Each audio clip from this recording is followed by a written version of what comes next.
Buenas noches, muchas gracias por acompañarnos aquí en el 11 en México Social.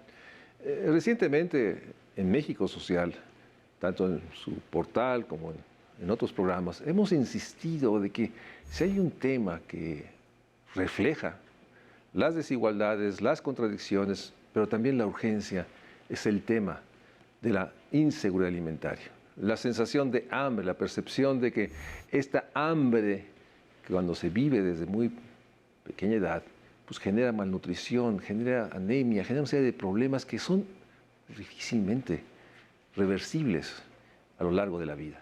Por eso me da mucho gusto tener aquí a la doctora Rebeca Monroy de la Universidad de Guanajuato, que preside, que coordina el Observatorio sobre Seguridad Alimentaria de la Universidad de Guanajuato, poder platicar sobre este tema y dar cuenta de su enorme complejidad y que empecemos por el tema fundamental, que cuando hablamos de seguridad alimentaria sigue siendo necesario para los expertos definirla. ¿Qué implica la inseguridad? ¿Qué se tiene por seguridad alimentaria? Porque es una palabra que no logra, déjame decirlo, como generar una percepción de urgencia, de que esta inseguridad alimentaria pues es un efecto o es un termómetro de muchos factores más allá de la ingesta.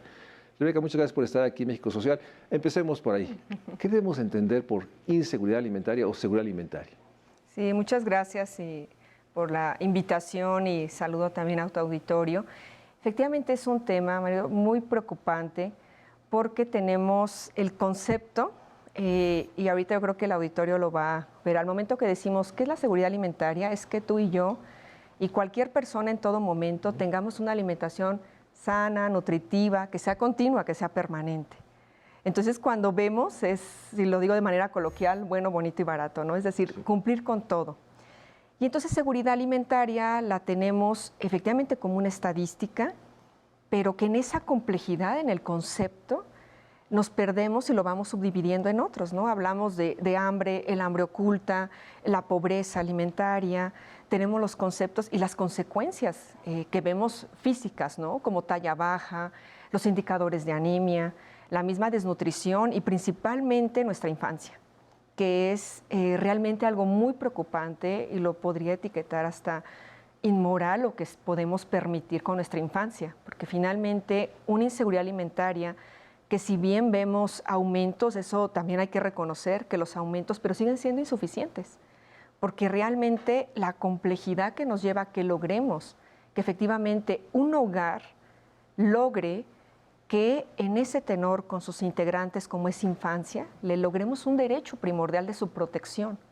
Entonces, de ahí viene un problema primordial, es qué pasa con los grupos más vulnerables, que en este tema hablamos, bueno, la infancia, pero entran también las mujeres como principales poseedoras hacia lo que es la lactancia materna, lo que va siendo el embarazo, pero también nuestros extremos, el adulto mayor, que actualmente las cifras de anemia las vemos todavía más preocupantes. Pareciera que infancia, mujeres y luego adulto mayor tenemos las cifras más altas. En ese sentido, siglo XXI, parece ser que esta agenda inconclusa que tiene enormes consecuencias, como bien lo marca, sobre todo si da en la infancia, y obviamente una vejez con anemia, con enormes incapacidades, nos refleja pues, que esto que llamamos los retos sociales son de una complejidad, pero dame ciertos números, o sea, cuando hablamos, porque mucha gente en esta obsesión del número, ¿no? O sea, dice, bueno, pero yo no veo hambre, dicen algunos. Bueno, es que es un asunto muy relativo a la percepción de hambre, como bien sabes, pero ¿cuál es la cifra oficial cuando se habla de población, digamos, en seguridad alimentaria? ¿De cuántos mexicanos estamos hablando?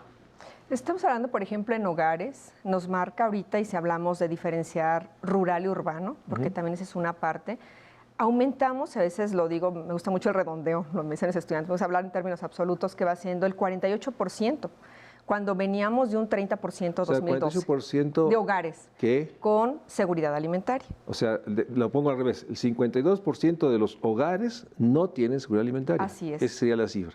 Y teníamos 70. O sea, sí ha habido reducciones, pero como ha marcado investigadores, déjame mencionar, como el doctor Saúl Arellano, de la UNAM, los avances han sido muy lentos y muy desiguales. Y en ese sentido me gustaría tu mapa geográfico, porque Algunos dirían, bueno, eso pasa solo en las localidades indígenas, en las localidades rurales, urbanas. ¿Dónde se expresa la inseguridad alimentaria? Mi posición es que no hay localidad o no hay ciudad donde no tengamos inseguridad alimentaria, pero me gustaría tu mapa de, digamos, geográficamente, ¿dónde vemos mayores desafíos, riesgos o amenazas? Sí, algo muy importante y que cuando hablamos, y que eso es importante ponerlo en la mesa, porque la inseguridad alimentaria en los hogares tiene esta falacia que está presente donde están principalmente nuestros mayores recursos naturales y efectivamente donde todavía está la población originaria. Yo vengo, bueno, del estado de Guanajuato, que no tenemos, nuestra población originaria es menos del 1%. O sea, es comparado con Michoacán, Guerrero, Oaxaca, Veracruz, o sea, Chiapas, es muy pequeña, pero efectivamente algo que es importante es el tema de recurso natural. Las zonas, habitualmente en México, que tenemos el mayor deterioro ambiental, por ende, vamos a tener el impacto hídrico, el impacto a lo que va siendo la inseguridad hídrica o la inseguridad al agua, y con ello se sigue perpetuando la inseguridad alimentaria. Y quisiera poner un punto que de pronto entiendo que cuando es muy trillado, la población en un momento dado dice nutrición, beber agua, salud, como que son términos que en mi experiencia me toca que la gente está ya desgastada de escucharlos, porque es como llegar a vamos a que se nutran, vamos a que coman bien. Y esto viene sobre todo por cómo estamos nosotros entendiendo lo que va haciendo, por ejemplo, con lo que va haciendo el impacto en el agua. No podemos efectivamente abordar solamente la seguridad alimentaria si no hay seguridad al agua, porque sin seguridad al agua no tendríamos alimentos higiénicos, inocuos, que no nos pongan en riesgo, y más esta época que se aproxima ya y que viene una tendencia de altas temperaturas.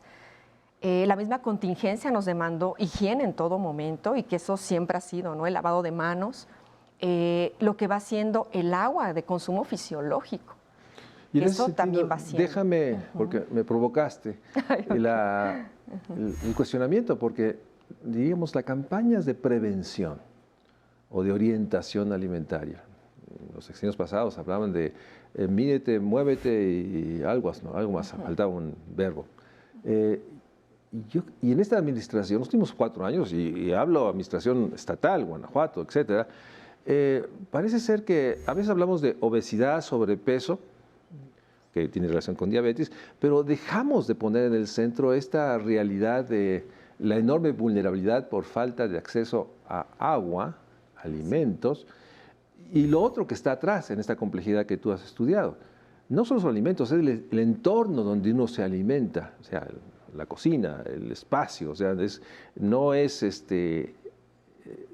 no se puede pensar en la alimentación si no se piensa, y nos meten entonces al tema de la vivienda, que son espacios inadecuados, con muchas inseguridades, digamos, de otro tipo de salud.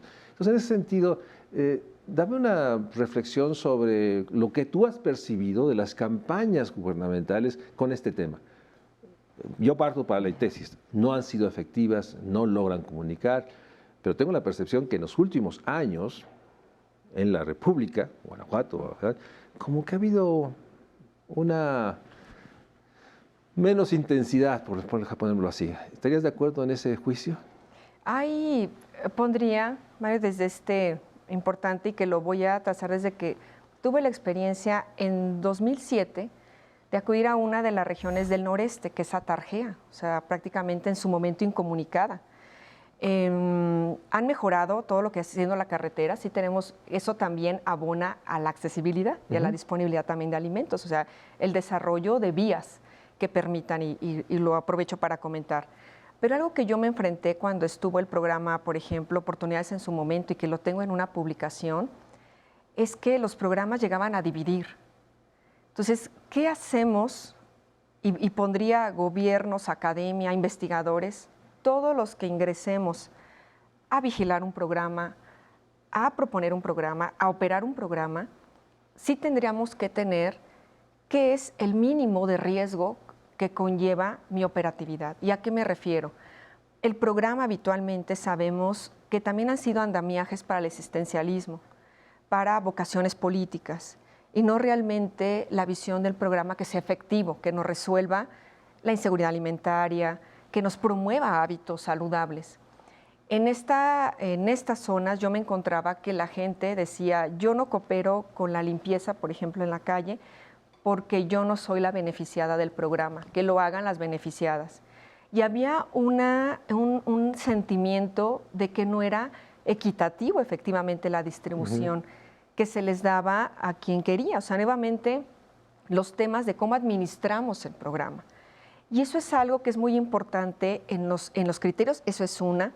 La otra, con el de la Cruzada contra el Hambre, que a mí me tocó verlo en escuelas, coexistía el programa del DIF, coexistía el programa de la Cruzada contra el Hambre, en una misma escuela y con discursos diferentes. DIF decía, hay que quitar el azúcar añadido, hay que ir promoviendo una alimentación, el vaso de leche, otro tipo de alimentos, y la Cruzada yo encontré un salón repleto de alimentos ultraprocesados. Y en ese sentido, bueno, sale, y nuevamente, déjame ir un corte, esta realidad de uno de los grandes temas de la política pública, como se le dice, la coordinación, la coherencia de los programas, el tener realmente indicadores de impacto que permite, y una visión integral, va desde lo más básico. No puede haber seguridad alimentaria si no hay seguridad hídrica o de agua, y tampoco eso es suficiente si no hay entornos, en el sentido más amplio, saludables.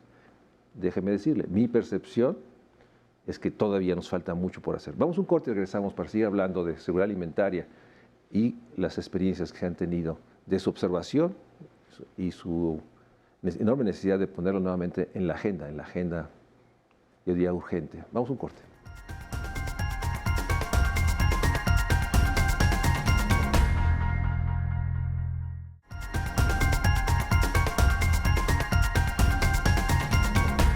Seguimos hablando con la doctora Rebeca Monroy sobre, déjeme decirle, un estado, Guanajuato, que sigue siendo de una enorme perplejidad para muchos de nosotros.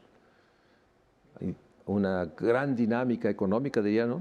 Carreteras, una aduana interior, es centro de grandes fábricas que construyen y exportan automóviles, y el contraste en términos de pobreza, inseguridad alimentaria, violencias, no podía ser más duro.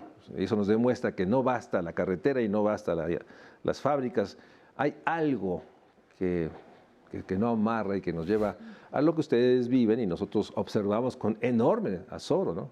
La enorme inseguridad en el sentido más amplio. Pero déjame ir a otra de las ciudades emblemáticas de tu estado, y porque sé que has hecho un estudio de caso, León, Guanajuato. Sigue habiendo ladrilleras, lugares donde, pues bueno, simplemente se quema lo que sea para hacer ladrillos. Y fuiste ahí a observar y a darte cuenta también de esta complejidad. ¿Qué nos puedes decir de este estudio de caso? ¿Qué lección o qué aprendizaje nos puedes compartir?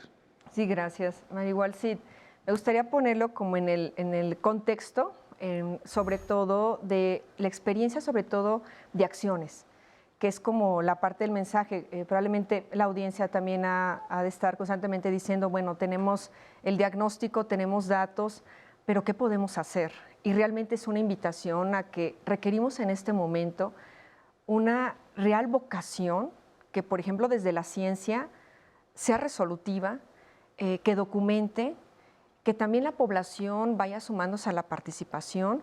Y ahorita a través de este ejemplo, de este estudio de caso que estamos documentando, porque tiene varios ejes muy importantes. En las ladrilleras del refugio es una comunidad que prácticamente así llamo, apropiamos desde el 2014. Inclusive fue en el momento que también nos tocó evaluar qué programas se tenían. Para nosotros saber, que eso es lo que hace el Observatorio Universitario de Seguridad Alimentaria del Estado de Guanajuato, que es el USANEG, surge con un espíritu de coadyuvar con las organizaciones para buscar una solución al tema de seguridad alimentaria. Pero también, en mi caso como académica, cómo hacer una transferencia de la evidencia con inmediatez, con eficacia, de manera que lo que las universidades en su momento tenían solo de política pública como visión última publicar, ¿qué pasaba con ese insumo que capitalizara de manera social? Entonces, en la comunidad hemos iniciado con la evaluación en la escuela, que fue evaluar todo el estado nutricio de la escuela. En su momento eran más de 400 escolares.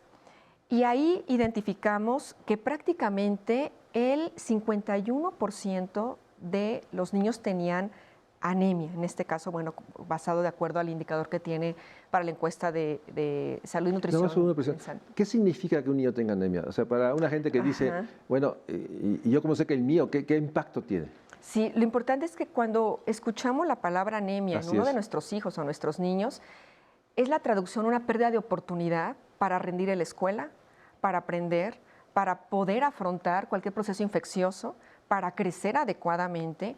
Y esto es muy importante porque finalmente nuestro cerebro, que todo lo que es aprendizaje es neuroconducción, pues requiere de lo que va siendo... Por eso la gravedad que 51% de los niños de una escuela tengan anemia nos habla realmente de que todo esto que nos dices y eso está fue pasando. En su momento, 2014-2015. Inmediatamente iniciamos un programa donde hacía un diálogo con las autoridades de manera que nosotros nos sumábamos al indicador de tamizaje, documentábamos como una evidencia científica, pero pudiera avisarse, fue la parte de hacer diálogo con el centro de salud y decir, bueno, vamos a enviar a varios de los niños para el tratamiento.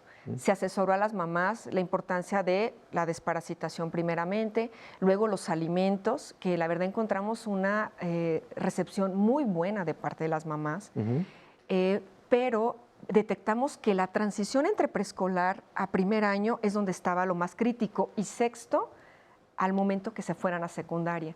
Entonces el programa se volvió de tamizaje en primer año y ahí era donde encontramos para inmediatamente hacer la intervención al punto que las mamás ya sabían qué hacer. Decían, entonces primero reviso la desparasitación y luego, entonces habíamos hecho una promoción que se interrumpió el programa por el tema de la contingencia porque luego nos extendimos a secundaria y en secundaria encontramos todavía más complicada la situación en el tema de anemia y sobre todo en las mujeres. Y al ver, cuando hablamos del tema de producción de ladrillo, es porque también no solamente estamos hablando de los temas de evaluar la seguridad alimentaria en un entorno de vulnerabilidad, ya per se por las condiciones de infancia que ahorita comenté, sino por el tema de contaminación. Y que los productores de manera fehaciente tenían décadas pidiendo el poder trabajar con una tecnología que mitigara las emisiones que sabemos de CO2. El horno, y lo voy a decir así muy técnico, es el MK2, que se conoce que baja las emisiones hasta un 70% de CO2, que al final son los insumos de un pacto internacional como es el Acuerdo de París para disminuir todas estas emisiones. Entonces fue algo importante porque ellos necesitaban las escrituras. A raíz de ello fue que veíamos que la seguridad alimentaria, los indicadores de nutrición, y detectamos un alto consumo de refresco, y hablando de ambientes obesogénicos, lo principal que encontrábamos era el refresco, un alto consumo de refresco. Obviamente son personas muy trabajadoras que están todo el día en jornadas completas y el principal fuente de agua y de azúcar es el refresco. Y tiene una manera muy práctica de entenderse porque dicen, oye, pues yo nada más bebo, pienso que me estoy hidratando, pero al final está entrando el azúcar y yo me siento bien y sigo trabajando. Entonces, eso es una parte que es importante para poder entender por qué se opta por una bebida y aparte no hay agua. Y además, la otra. Pero bueno, pone en tensión lo que muchos investigadores han puesto, la lucha por el etiquetado, ¿no? O sea, lo que necesitamos es poner la etiqueta negra, eso. Y sin duda, yo he tenido aquí expertos que lo cuentan como un logro, se logró finalmente. Pero todavía falta mucho para que eso trascienda, porque en el fondo está alguien que dice, bueno, yo me siento bien y no tengo alternativa de azúcar ni de agua. Entonces, no desvaloro el etiquetado, sino creo que es una acción, pero requiere muchas otras, ¿no? Y en ese sentido, lo valioso de un estudio de caso, porque da cuenta de que la población pues, consume lo que tiene disponible y lo que le hace generar una sensación de no percibir el hambre o la deshidratación. Y es porque al entender que estamos ante más del 50% de nuestra población con algún nivel de pobreza, la traducción es que la gente está sobreviviendo. Y cuando la población está sobreviviendo, el último lugar de importancia es la nutrición. Porque mientras se tenga algo que conceptualmente quite el hambre, así es. O sea, por eso el tema de concepto de hambre tenemos que saber cómo lo traducimos, porque en términos de indicador, el hambre actualmente nos lo quitamos con cualquier alimento que no abona y contribuye efectivamente al hambre que es de micronutrientes, ¿no? Pero claro, es un término muy fisiológico. La gente dice, a mí me da la saciedad y aparte la adaptación que tiene hacia el tema de hambre. Déjame tengo un minuto nada más, pero me gustaría la pregunta. Violencia e inseguridad alimentaria. Porque en el fondo este entorno psicosocial o anímico está incidiendo también. Tú vienes de Guanajuato, una entidad que vive duramente la violencia diaria, etcétera. Hazme esta reflexión final de entre violencia e inseguridad alimentaria, inseguridad en el sentido más amplio psicoemocional. O sea, ¿cómo está incidiendo las violencias en estos proyectos, en estas propuestas? No es ajena, yo sé que está impactando, pero me gustaría tu reflexión en términos de lo local. Sí, híjole, a ver si en un minuto. Bueno, es muy complejo, pero realmente algo que es importante es que al momento, y yo lo pondría, que la infancia no tenemos atendidos sus derechos, ya hay violencia. Hay una omisión y estamos coartando sus trayectorias, y las trayectorias importan, porque estamos perpetuando la violencia. Yo no puedo pedir a la población que prepare alimentos, que lea el etiquetado, y yo lo promuevo, pero pienso que el etiquetado va efectivamente como una política pública de la diversificación. O sea, hay un etiquetado para un sector que lo entendemos, nos familiarizamos, pero hay otro sector que ni siquiera tiene el aprendizaje de lectura, de comprensión. Entonces necesitamos alfabetizar de otra manera. Y lo más importante es que tenemos que darle un valor a la economía del cuidado. La crianza, el cuidado en los primeros 5 años de vida, así como estamos viendo el deterioro en el extremo, importan. Y esa omisión se está dando porque se está aprendiendo en un entorno. Yo no puedo pedir a un niño que creció en este nivel de violencia o negligencia en su cuidado que pueda tener una trayectoria que replique. Entonces son replicadores de la violencia. Entonces sí necesitamos que podamos sentarnos, y quizá para que este poquito tiempo que queda, necesitamos sentarnos con los tomadores de decisión. Estamos ante un derecho y lo que va siendo gobierno abierto. Gobierno abierto, y Guanajuato ocupó el primer lugar en gobierno abierto. ¿Qué significa? La posibilidad de la apertura al diálogo, de trabajar las terceras alternativas, de dejar a un lado la postura dogmática de que el que se me cuestiona tiene algo contra mi persona, cuando en realidad cuando cuestionamos, cuando proponemos, debe tenerse claro que nuestra visión es social, es resolver una problemática y no entrar a temas de andamiaje personal. Entonces, los gobiernos están adquiriendo esta madurez de entender que necesitamos co-crear con la ciudadanía, que fue lo que se hizo con el proyecto de las Déjame ladrilleras. ponerlo en condicionante. Los gobiernos deben tener esta madurez, ¿sí? Deben, exactamente. No lo podría dar como asentado. Deben tener no los que cuestionamos o resistimos o vemos insuficiencia. Hay una posición, digamos, política contra. Es la noción de que falta mucho. Y realmente el dar cuenta de que no hay en lo social, seguridad alimentaria, no podemos disasociar temas como la violencia, y obviamente tomo para esta reflexión de que la violencia de los derechos de la infancia se vuelve estructural y genera este proceso de deterioro cognitivo, biológico, y que obviamente a veces oculto, porque bueno, como tú bien lo decías, o sea, no tiene hambre, pero es que se acaba de tomar un refresco o tomó algo, y no tiene hambre, pero tiene otros elementos que, como bien hace el observatorio, señala, con la aspiración, y eso sería la reflexión, la aspiración de transformar la política pública, es lo que me estás diciendo, Sí. ¿no? O sea, ustedes, estos documentos es para eso, ¿no? Así es. Rebeca, muchas gracias por estar, Al y contrario. gracias por traer estos casos, y sobre todo, de volver a poner en el centro. El tema es garantía de derechos, como bien decía la doctora Monroy, el tema es la urgencia de hacer ya cosas, y el tema de dar cuenta de esta integralidad y mostrar lo que tú nos has dicho, la descoordinación que existe en lo que se hace en los gobiernos. Rebeca Monroy, muchas gracias por estar y darnos este testimonio. Buenas noches. Gracias. Gracias por acompañarnos.